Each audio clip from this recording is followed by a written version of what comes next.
ça va, il est nickel ton mur, franchement. Prometteur tout ça. Merci beaucoup. Salut à tous et bienvenue dans la série consacrée à Mayada. Je m'appelle Léo. Et moi c'est Marine, et nous sommes tous les deux apprentis maçons au CFA. Avec les apprenants, nous faisons partie d'une aventure 100% énergie positive, Mayada. Et pour cela, nous avons décidé de faire une série télévisée sur le projet. Comme ça, on pourra vous montrer comment en 5 ans, on construit un bâtiment, et pas n'importe quel bâtiment, un bâtiment BEPOS. BEPOS, je trouve vraiment rien. Mais qu'est-ce que ça veut dire BEPOS? BEPOS, c'est bâtiment énergie positive. C'est un bâtiment autonome, construit pour notre avenir. Il y aura des salles de formation, salles d'exposition et des salles de réunion. Oui, c'est vrai. Mais tu sais, pour le coup, on ne sera pas seul. On sera aussi accompagné des lycéens de Léonard de Vinci et aussi ceux de l'UIT de Nîmes. C'est exact. Donc vous l'aurez compris, Mayada, c'est un beau projet ambitieux, 100% énergie positive.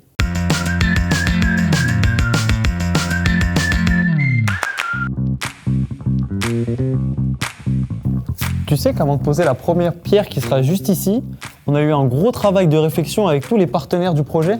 Du choix des matériaux aux différentes esquisses, on a tout passé en revue pour un cahier des charges béton.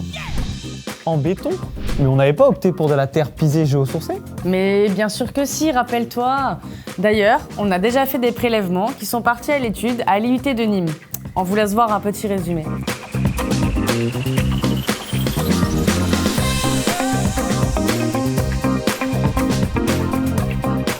Dans le cadre du campus des métiers et des qualifications, nous avons créé des partenariats avec différents apprenants de différentes formations.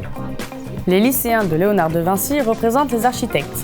Les étudiants de l'IUT de Nîmes représentent les bureaux d'études et les apprentis du CFA, nous-mêmes, représentons les entreprises du bâtiment.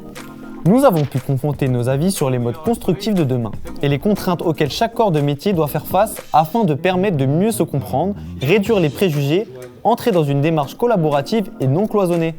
De nouvelles rencontres riches en expériences. Exactement. Nous nous sommes donc déplacés à plusieurs reprises pour voir l'univers de travail des autres participants, la manière dont ils travaillent et les impératifs de leur métier. C'est très instructif et ça nous a permis d'appréhender le bâtiment dans sa globalité. Travailler sur le cahier des charges, imaginer les premières esquisses, réaliser des études de résistance de matériaux. Mais il y a plus. Nous allons continuer à échanger sur les simulations thermodynamiques, sur les études de sol, puis sur le choix des matériaux pour l'enveloppe du bâtiment. Et tu te souviens de la journée de prélèvement dans la boue? Ça servait à quoi déjà? À faire des expérimentations de résistance à l'IUT de Nîmes sur le choix des matériaux géosourcés et biosourcés.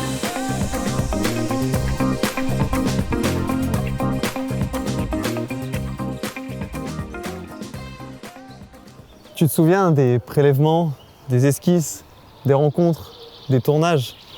On n'a vraiment pas chômé, hein. Oh, c'est clair, c'était intense, mais très intéressant. Faut dire qu'une fois cette base établie, on a pu présenter le projet à l'ensemble des financeurs et partenaires. D'ailleurs, on y a consacré une journée entière au CFA et il me semble que tu as pas mal parlé du projet. Ouais, je suis devenu une star, hein. Je sais pas ça, on va regarder de suite.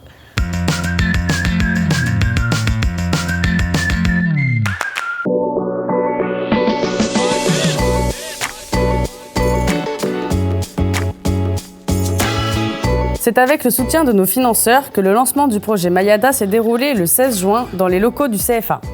Pas mal de monde était présent, notamment nos partenaires entreprises, fabricants et poseurs de matériaux biosourcés. Il y avait plein de stands en rapport avec l'évolution des matériaux de construction et les nouvelles techniques en développement. Mais il y avait aussi des conférences sur la création de Mayada pour expliquer en profondeur l'importance d'un tel projet. Ah bah la voilà la star. Et oui, j'ai dû donner mon point de vue d'étudiant sur la richesse de pouvoir participer à Mayada. Notre souhait est de démontrer qu'ensemble, nous pouvons construire de manière éco-responsable sur l'ensemble du cycle de vie du bâtiment. Cette vision à long terme est un gage de qualité dans lequel le CFA s'inscrit pour former les citoyens et les artisans de demain. Effectivement, l'agglomération sera au soutien du Mayada parce que c'est quelque chose d'innovant. Et là, aujourd'hui, avoir le monde qui vient, à la fois ces jeunes apprentis, futurs apprentis et les entreprises qui viennent, montre qu'il y a une prise de conscience collective qui fait qu'aujourd'hui, la vérité est ici, au CFA du métier du bâtiment et donc avec ce projet Mayada.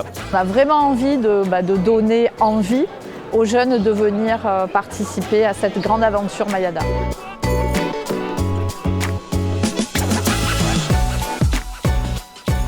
Ça c'est fait.